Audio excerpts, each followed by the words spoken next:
All right, so next up we have a talk with Vice President Biden. So he's not here in person, and he was going to have a simulcast to all of these moonshot programs around the country this afternoon, but something changed, and so he recorded something for us this morning. So I'm going to turn things over to our tech guys, and we'll get to listen to the Vice President talk to us about what this is all about here. Mr. President, let me thank you by offering Howard as a venue. This is an important meeting.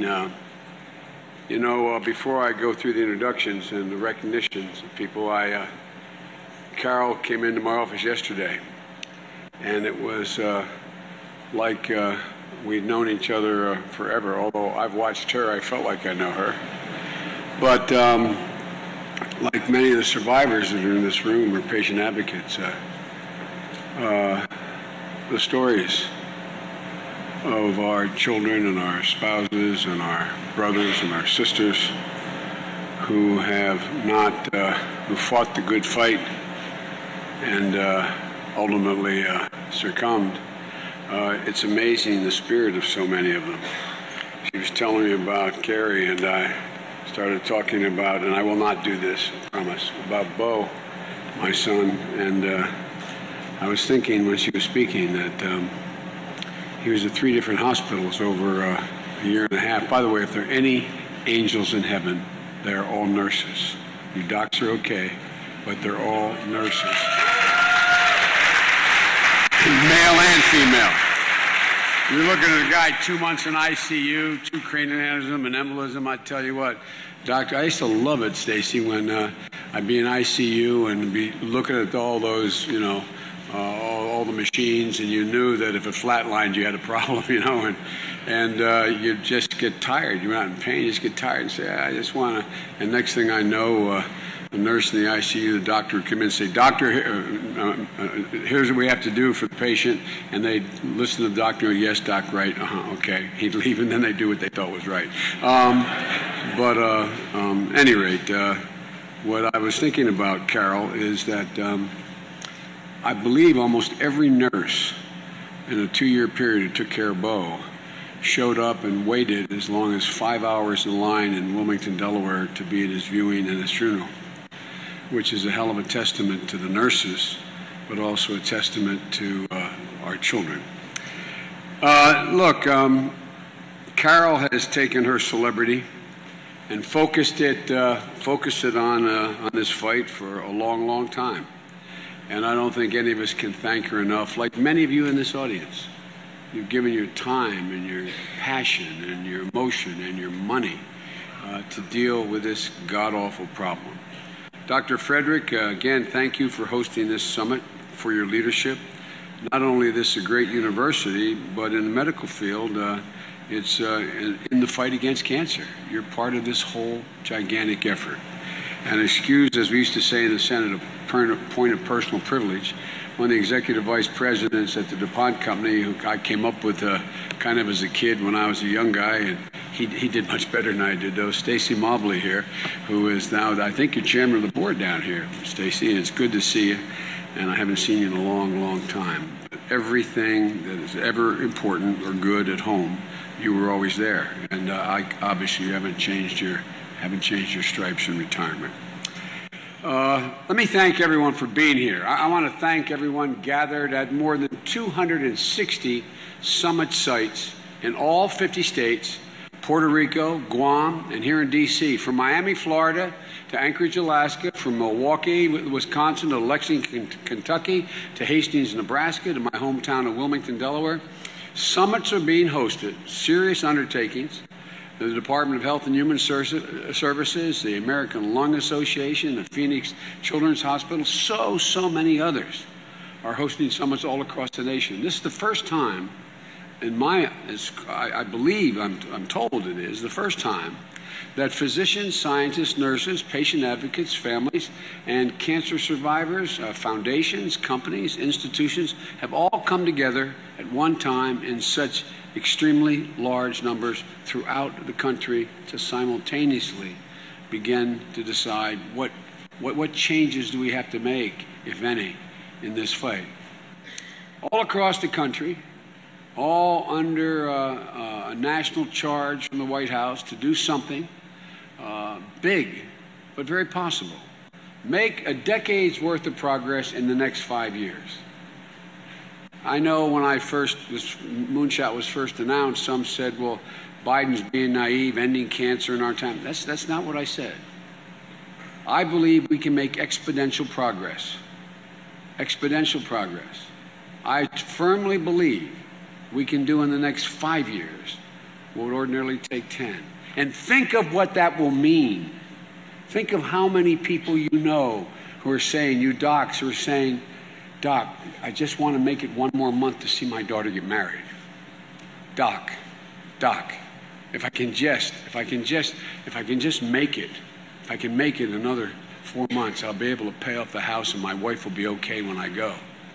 Doc, all I want to do is see my daughter graduate. These are real life things. Time matters. Days matter. Minutes matter. There's nothing antiseptic about any of this. You all know that. We know the problem. Right now, there are 14 million new cases a year in the world, 8.2 million cancer-related deaths worldwide per year. The projections are, by 2025, if we stay on the exact course we're on now, making the progress we're making now, there will be 20 million new cases a year and 11.4 million deaths from cancer alone. Again, this is preaching to the choir, but unlike other diseases, you all know there are over 200 distinct types of cancer that we've identified, which makes cancer far more complicated, a far more complicated disease to treat and to understand. Cancer is taking loved ones from us and robbing us of decades of their lives. And when I announced the decision to not run for president, by the way, I learned if you want to become a really popular elected official, announce you're not running for president. It's amazing what's happened. If I'd known this, I would have announced every year I wasn't running. But after Bo passed, Jill and I concluded we could. Anyway, I said in the announcement, because I was expected to make a formal announcement one way or another, I said that, and it wasn't written on the page, it was spontaneous. I said that my regret is if I could do anything, I would have wanted to be the president who ended cancer as we know it, because I think it's possible. You know, my mom had an expression, she used to say, a little bit of knowledge is a dangerous thing. Anytime your loved one, someone you care about, someone who's part of your soul, part of who you are, is in trouble, all of you do the same exact thing. You try to learn as much about the thing causing that person the trouble. You try to learn as much as you can. And I had some great tutors, the great hospitals that we were in, MD Anderson, Jefferson, Walter Reed. I mean, I had great tutors. And that Cancer Moonshot grew out of a sentiment that I acquired, that we're on the cusp of an awful lot of change. In the United States, after I made that statement, it wasn't planned. It was shortly after the State of the Union, and the President didn't even tell me, but he announced at the State of the Union that Biden's doing a moonshot. When I first heard it, I thought he wanted me to get in a capsule and head to the moon, but he's one of my best friends. But look, he asked me to lead this effort. But he didn't just ask me to lead it, he gave me authority, like he did in the Recovery Act, authority over all the cabinet positions, as if he were doing it, to engage the entire federal government, every cabinet agency that has any impact, possible impact in the fight against cancer. From outfits like NIH, which you immediately associate with, to the Department of Energy. And I've traveled the country and the world, touching many of the major nerve centers in the fight against cancer, to get the ideas of the experts. Is it possible? Can we double the rate at which we make progress? By the way, I regardless of where I am, I do an awful lot of foreign policy. You know, that old joke, I'm referred to as a foreign policy expert. An expert's anyone from out of town with a briefcase. I did not bring my briefcase. But I must admit I know a hell of a lot more about foreign policy than I do or did, particularly at the beginning, about the fight against cancer. I was recently in the Middle East talking about ISIS in the Gulf with one of the leaders. And I thought we were going to have this long discussion. I brought my entire foreign policy team, my national security advisor. He had his whole team sit on his beautiful dock outside one of these palaces. And he starts off and he said, "Can we talk about cancer? Can we talk about cancer?" When I was in Jordan, when I was in Israel, Japan, South Korea, we're working on MOUs with each one of those countries because they want to be part of this effort. I've been stunned at the response to the President's announcement. Just evidence, nothing about me or the President, it's about the intensity with which people feel about this subject and the overwhelming desire to have some concrete hope of additional changes. And everywhere I go, when I talk about what's possible in fighting cancer, there's a consensus that we've reached an inflection point. Let me explain what I mean by that. 5 years ago, 6 years ago, oncologists weren't routinely working with immunologists, virologists, geneticists, chemical engineers, biological engineers.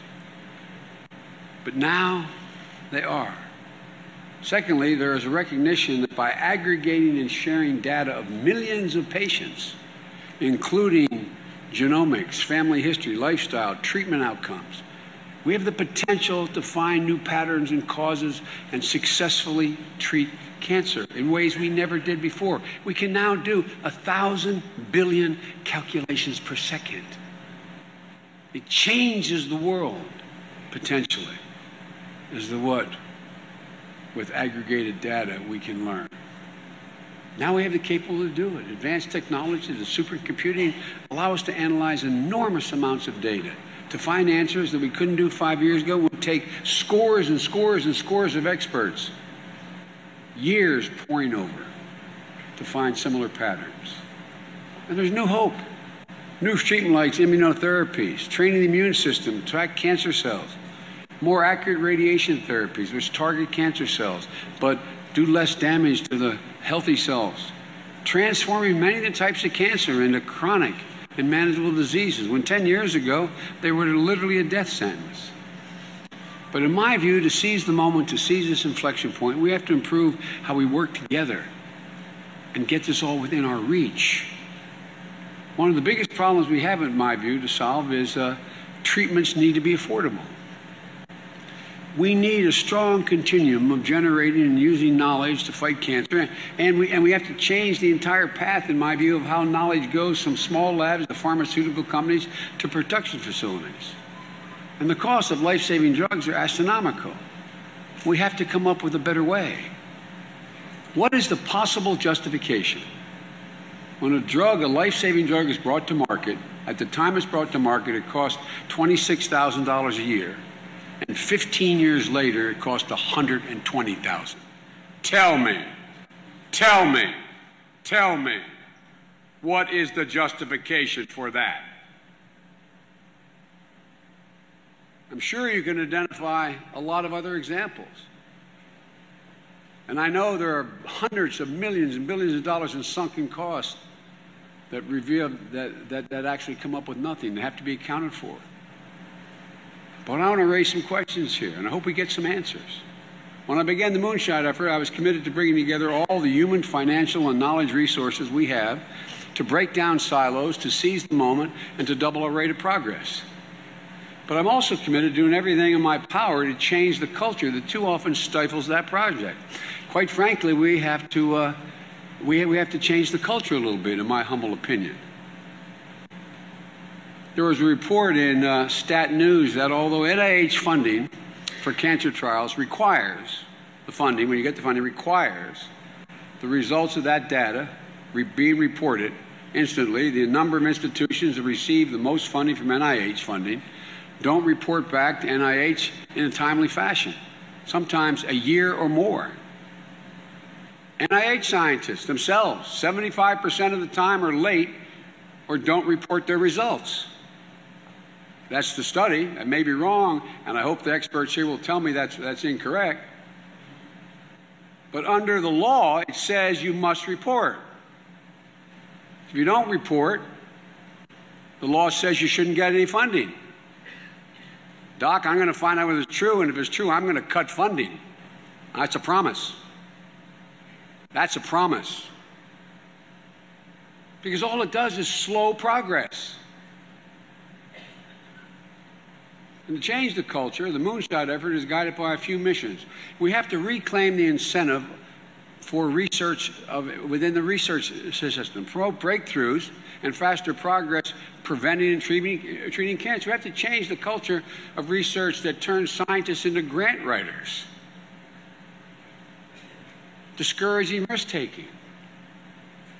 We have to change our academic and publication system, reward teamwork and results for patients, not just raw numbers of publications and awards that are granted. And by the way, I said this to 6,000 researchers, hosted by an organization in one of the other cities. And I noticed the heads of the organization were a little bit dismayed when 2/3 of the audience stood up and clapped. Not a joke. We need to be sure that research results are available as soon as they are published so the field can move forward. We have to generate and share, secondly, generate, share, and integrate data with the ultimate goal of enhancing patient care. We have to create better systems to share data and to empower patients to share and use their data in the way they want to. In other sectors like physics and aerospace, scientists share complex information seamlessly and ubiquitously all the time. But somehow, I guess for its hundreds of years of tradition, not in medicine. Maybe there's an explanation. I haven't heard it yet.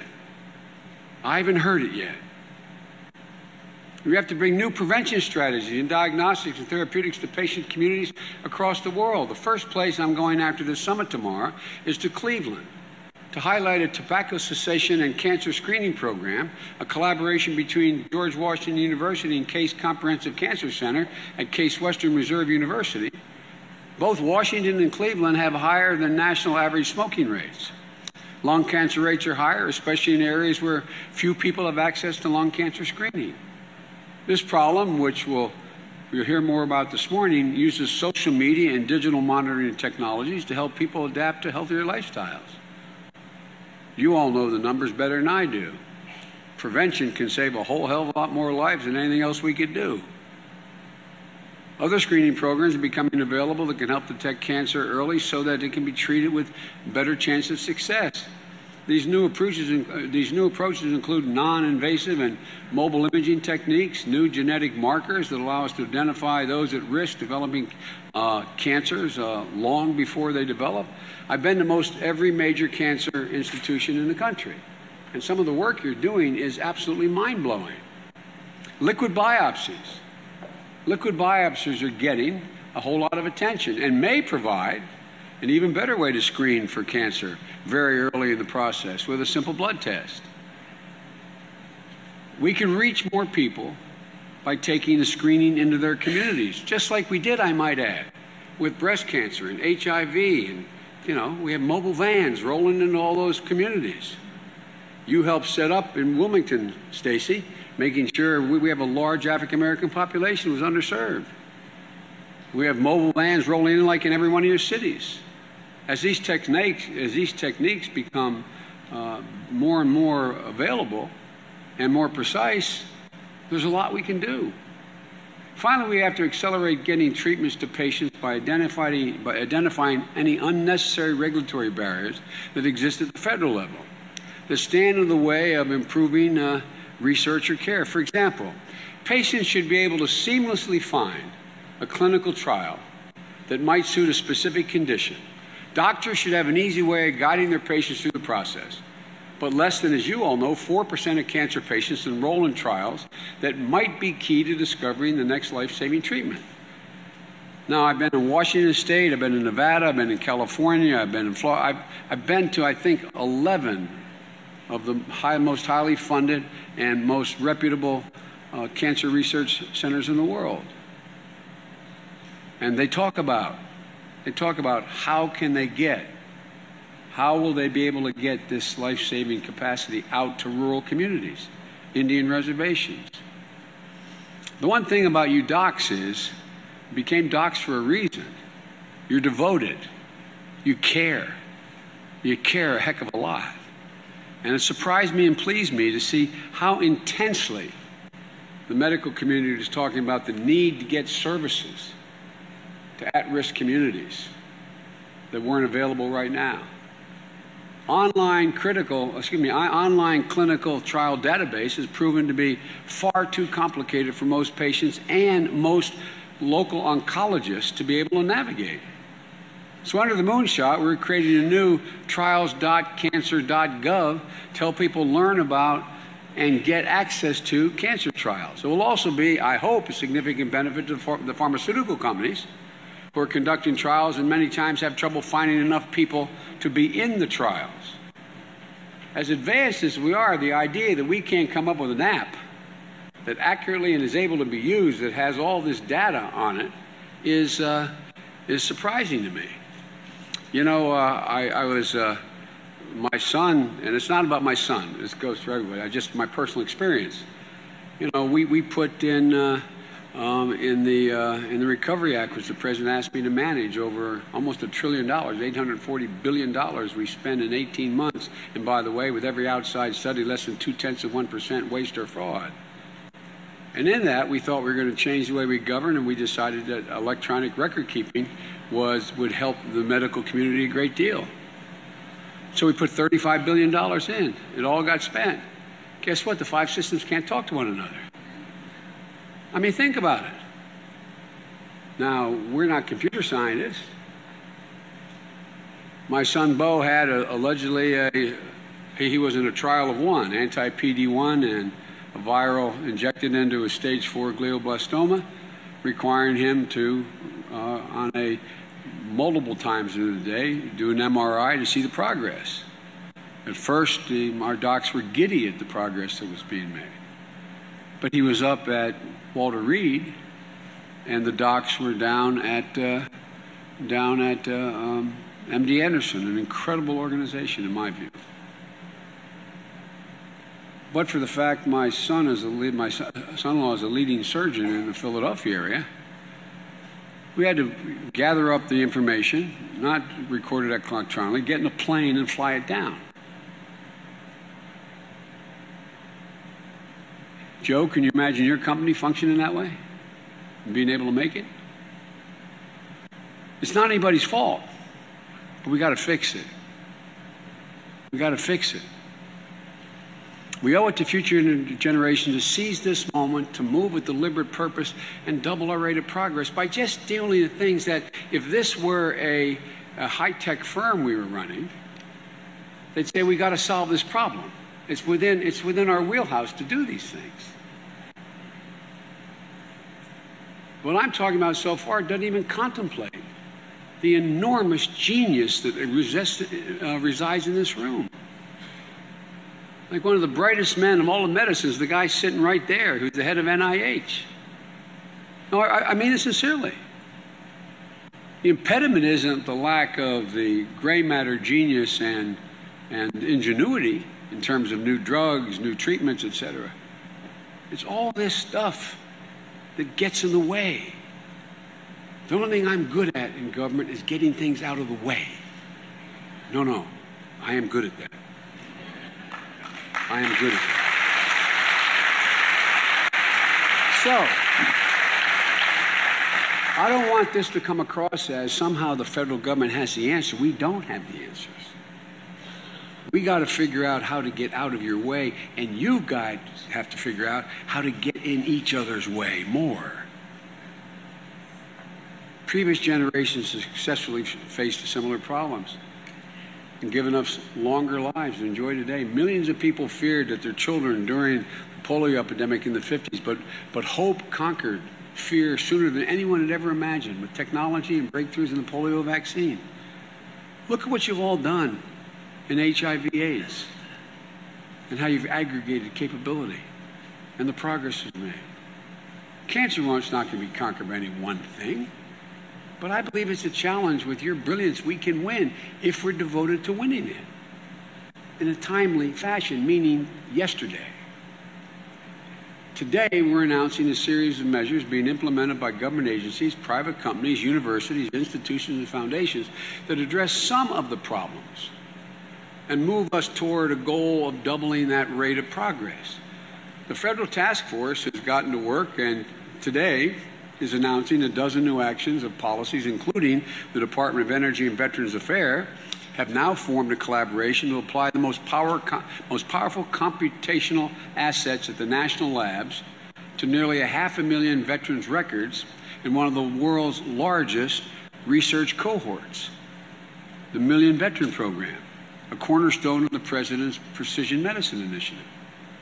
The National Institute of Health is launching a new partnership, bringing together 12 biopharmaceutical foundations and philanthropies to invest together to fund research to make all the resulting data available to everyone, ultimately bringing new therapies to patients in less time.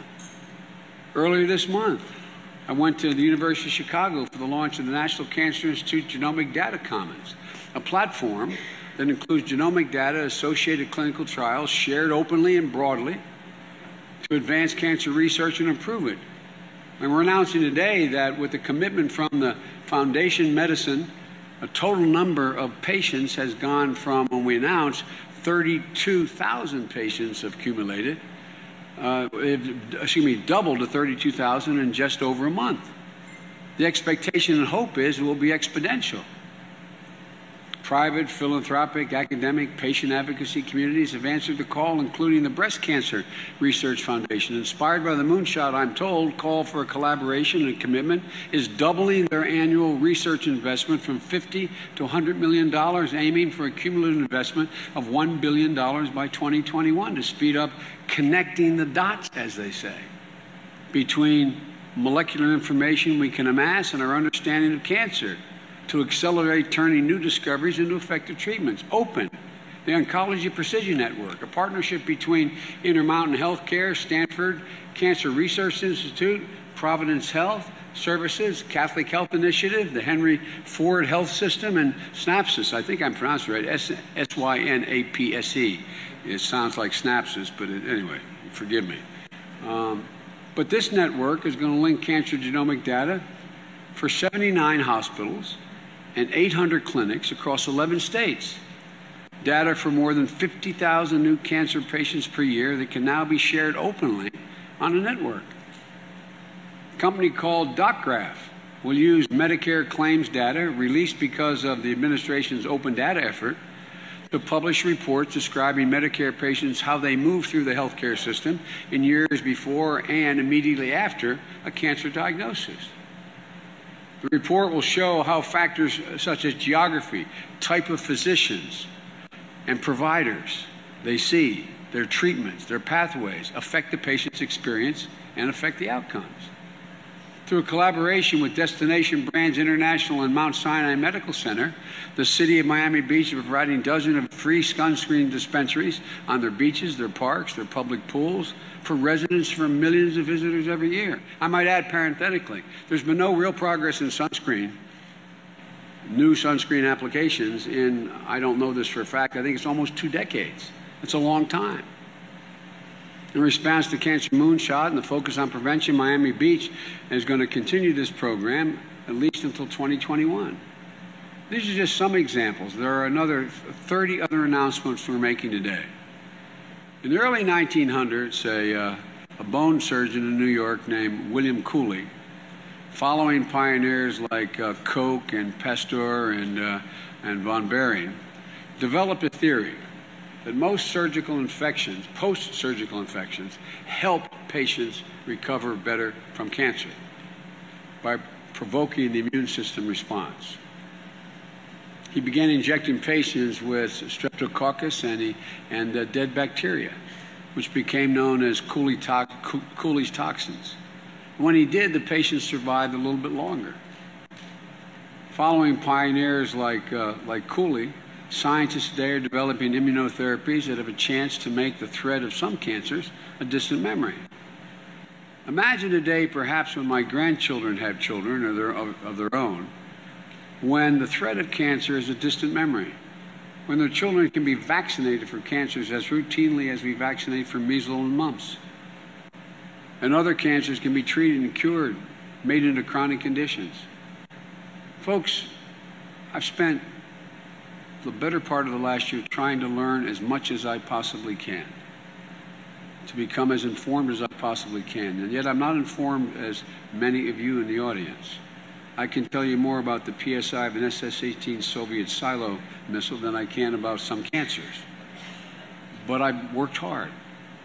I've gotten a lot of help. And I think I'm in a position to say, without being totally naive, that we're on the cusp of breakthroughs that can get us there. The goal of the moonshot is to propel us forward today. Supporters and skeptics alike ask us, what's the moonshot? The moonshot is all of you, people listening in these all around the country, all of you jumping in, doing what you can to help prevent, change lifestyles, detect, treat cancer. It's everyone who spends nights and weekends in their labs looking for the next breakthrough. It's the patients who are being treated for their cancers, hoping they can return to their lives and their families. It's patients starting foundations and companies to develop cures for their children. It's organizations like NIH and the Department of Energy. And as small as Alex's lemonade stand, trying to understand cancer and help patients defeat it. The moonshot is carrying the hopes and dreams of millions of people who want us to succeed, make a difference in their lives and their families. Not someday, but now. The work we're doing and the work you're doing together, I think, can fulfill many of those hopes. Cancer touches everyone in some way. We all have reasons for being here. Survivors, patients, families, friends, physicians, researchers. But almost every one of us in here has lost someone relatively close to us. We're all here because we can do something about it. And that's what Jill and I decided to do when our son Bo passed. Part of the moonshot, as my view, from my perspective internally, is honoring the life he lived with courage and never giving up hope. This isn't about him. It's not about a single person. It's about us. Not giving up hope and having the urgency of now. The urgency of now. I won't mention the particular agency, but we've had, one of the agencies in the federal government said they're going to get a new director and they'll have it by 2016, end of 2016. I called the head of that department in and I said, 2016? It is now June? If you can't get that director in the next 4 months, tell me. We'll go find someone else who can find them. It's bizarre. Some of your outfits are like that. We can do it later.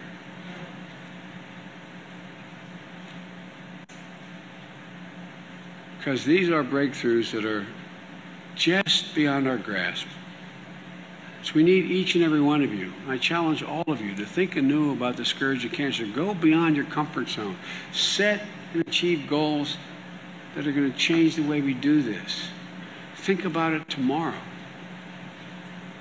Look, I'll conclude by saying that I know I'm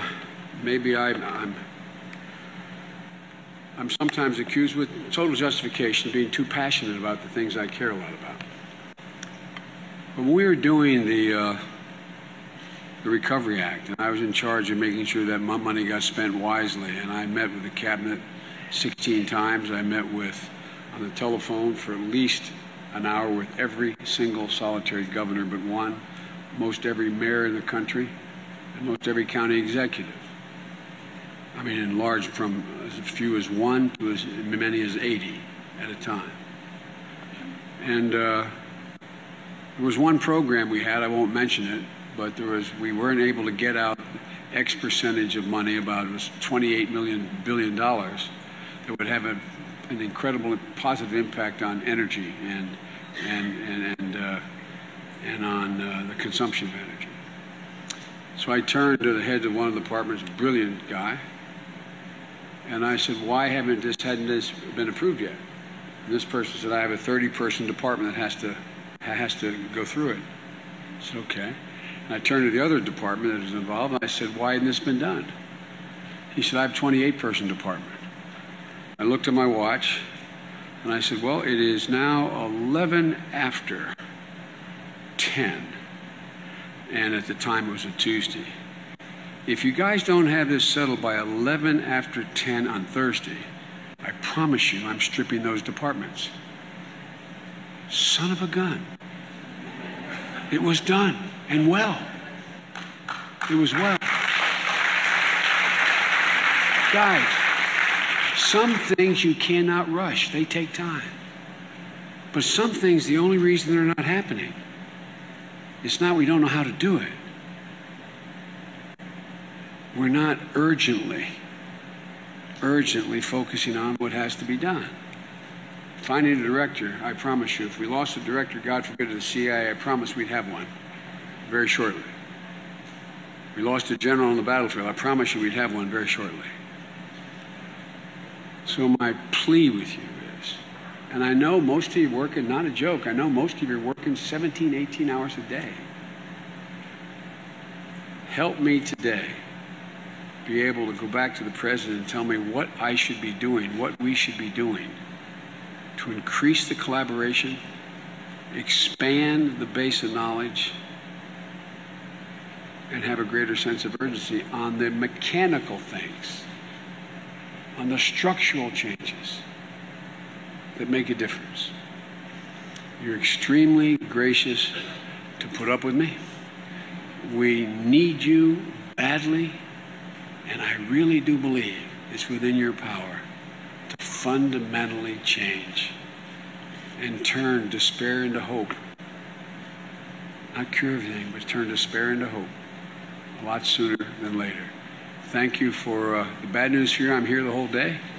I'm participating in your roundtables. I wish you luck, and help educate me. I mean this sincerely. Help educate me is the best way to go about doing what we need to do. Thank you so very much. So in keeping with the messages from Washington, our state senators, Amy Klobuchar and Al Franken, want to also be supportive of our Cancer Moonshot. They also couldn't be here in person today, but they both sent us a more brief video message that I'd like us all to have a look at here. Hello to all my friends gathered at the University of Minnesota for the Minnesota Cancer Moonshot Summit. I think you know that I would much rather be with you in person, but there's a few things going on right now in Washington, so I'm honored to join you via video. I'd like to thank the University of Minnesota Masonic Cancer Center and University of Minnesota Health for hosting today's summit, and all of the researchers, oncologists, students, advocates, and survivors who are taking part. Through the miracle of modern technology, I also know you'll be hearing from Vice President Joe Biden, who's been put in charge of this new national moonshot initiative to find new ways to prevent, diagnose, and treat cancer. It's fitting that Minnesota is a national leader on this because we've long been at the forefront of medical innovation, including for cancer. Masonic Cancer Center performed the world's first successful blood and marrow transplant for malignant lymphoma and has gained international recognition for cord blood research and transplants. You've identified cancer-causing substances in tobacco and are one of the first centers in the nation to use endocrine therapy to treat breast cancer. This work is a big deal because cancer, as we know, is sadly a big deal, not just to the people and families fighting it, but to our economy as a whole. It's estimated that 600,000 Americans will die of cancer this year alone. 1.6 million more people will be diagnosed. The direct medical costs for cancer in the U.S., about $90 billion per year, and that doesn't even include all the pain and suffering and fear these diseases cause. Investing in cancer prevention, detection, and treatment isn't just the right thing to do, it's a smart thing to do, and there's a lot of smart work going on in our state. Earlier this month, I attended the grand opening for the expansion of the Hormel Institute, University of Minnesota, which is working with partners, including the Mayo Clinic and IBM, on cutting-edge cancer research. They just added, the U of M and Hormel, an entire football field's worth of space. That's enough room to add about 130 faculty and staff members in the coming years. And last month, the Mayo's Biobank in Rochester received a $142 million NIH grant to become the central biobank in the U.S. for the Precision Medicine Initiative program. It's a crucial piece of the Precision Medicine Initiative that President Obama announced during his 2015 State of the Union. Do you know that it was the most popular thing he said in the whole address was when he talked about precision medicine? I'm not even certain everyone quite knew what it was, but what they knew was that it was about finding a cure. This work doesn't just keep people healthy and finds those cures, it keeps our economy healthy too.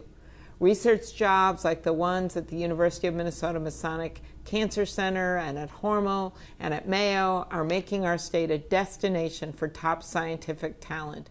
For these reasons and more, during my time in the Senate, we fought to increase funding for NIH. The funding supports more than 7,400 jobs in Minnesota in 2015. In 2015, Minnesota institutions were awarded more than 1,000 NIH grants.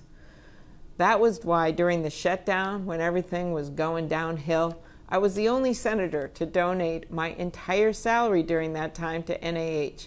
I did that because I wanted to call attention to the fact that desperate patients were going without care, were going without treatments, were going without research because Washington couldn't get its act together. I'm glad that the 2016 spending bill, with a lot of us pushing it, included the largest boost in investment for NIH in over a decade, $2 billion. The National Cancer Institute received a $260 million increase over last year's funding levels. As we work through the spending bills for 2017, I'm urging my colleagues to support strong, sustained funding for NIH and other research institutes. The appropriations bill included another $2 billion boost to NIH, which is a big step in the right direction. Ultimately, I'd like to pass the America Cures Act. I'm a co-sponsor, and it would authorize an additional investment of 5% per year at NIH and at the CDC and other research institutes. We don't want to have vital research come to a standstill because Washington is battling over budgets. We also need to boost public-private partnerships. That's a lot of P's, like we see happening in Minnesota. The NIH and other federal research agencies can't do it alone. Patient advocacy organizations and others play a role. We won't find the cure for cancer overnight. Progress takes time. But I'm confident that by increasing our investments in research, by making sure those young, eager researchers that I have met at the University of Minnesota, who I bet are right out there in that crowd today, that they are going to be able to get to accomplish remarkable things for the people of our country. They only do that if we're devoted to the funding. We know how important it is to Minnesota's economy and to the patients that you serve. If we get our act together here and continue the path we're on, which is bipartisan support for increased funding, you will save lives. I know you can do it. So thanks for your important work. I'll give you a toast, Senate water in a plastic cup, but it's the best I can do. Enjoy the rest of today's summit. You deserve it. Hi, I'm Senator Al Franken. Welcome, and thank you for participating in the Minnesota Cancer Moonshot Summit. Today, you're joining people across the country to learn more about the Moonshot Initiative. You will also help to generate ideas on how each of us, patients, researchers, doctors, and senators, can work together to accelerate cancer breakthroughs. Over 1.6 million Americans will be diagnosed with cancer this year, including 30,000 Minnesotans. Unfortunately, as many of you know all too well, this devastating disease knows no bounds. It affects the young, the old, the rich, the poor, women, and men. Many of us have been affected by this disease, either personally or through someone we love. That is why I strongly support Vice President Biden's Cancer Moonshot. This initiative will focus our collective efforts toward creating new cancer treatments and improving our ability to detect cancer in its early stages. And I'm proud that Minnesota is a leader in that effort. For example, today's summit will spotlight some of the exciting advances underway at the University of Minnesota's Masonic Cancer Center, where researchers are using viruses to design therapies that target cancer cells. And if these new therapies prove successful, they could yield new treatment options beyond traditional chemotherapy and radiation. The Cancer Moonshot will also leverage advances in precision medicine to create individualized treatments rather than a one-size-fits-all approach. I am excited that our very own Mayo Clinic was recently selected to be the central biobank which holds all the samples from patients participating in the President's Precision Medicine Initiative. This biobank will play an important role in supporting future research. And as a member of the Senate Health Committee, I am doing all that I can to advance cancer research in Minnesota and nationwide. I'm a strong supporter of increasing federal funding to do that research. And I have also championed bipartisan legislation that would increase access to life-saving cancer medications. Together, we will revolutionize care and work to combat cancer. Thank you again for being part of this important conversation, and enjoy today's summit. Okay, so we're coming to the end of a long day here, and I just have a few closing remarks I'd like to make. I've began my medical career about 3 decades ago, and I've seen in that time amazing advances in our understanding of cancer. Understanding that's led to remarkable improvements in cancer prevention, diagnosis, treatment, and cures. I know that many of the patients that I've seen earlier in my career would have been helped by the advances that we're making today as we apply those results of our prior research to the care of the patients we have today. And going forward, I want to see that all the opportunities we have from the research today get applied to the next generation of patients that I'm going to see tomorrow.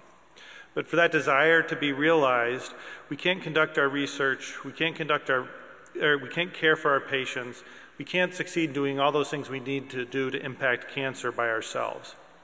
Without partnerships, we won't get solutions. And what Vice President Biden wants from these summits, in which all of you are participating today, are commitments from all the partners, all the stakeholders in this area, to come together, to move beyond our individual goals, and to think collectively about what we need to do. We need to establish working relationships amongst everyone interested in ending this disease, and I assume that means everybody. If you're a clinician, how can you find ways to partner with community organizations to increase access to prevention information that will change behavior? How can you work with advocates and work with your patients to explain the value of research and clinical trials? If you're a patient and you want to continue to impact this initiative, do you want to partner with researchers, participate in clinical trials if you're eligible? If you're a survivor, would you be willing to participate in clinical trials on quality of life and aftercare? Will you share your experience with others to help them make important decisions about their care and the value of clinical research? If you're an advocate, how can you share patient data and testimonials with researchers to provide insights and out-of-the-box research direct? What do you want your legislators to be working on to keep your kids healthy? Can you find a way to work with researchers at the Masonic Cancer Center to provide insight and assistance with their research proposals? If you work for an organization that provides care to patients, how can you become an advocate for incorporating research into the care plan? How can you make it easier for your patients to become active partners in that research? If you work for an organization that pays for health care, how can you promote the integration of ongoing research into the care that you make possible? If you're responsible for regulating healthcare or research, how can you help break down the barriers and speed up the process to advancing our knowledge?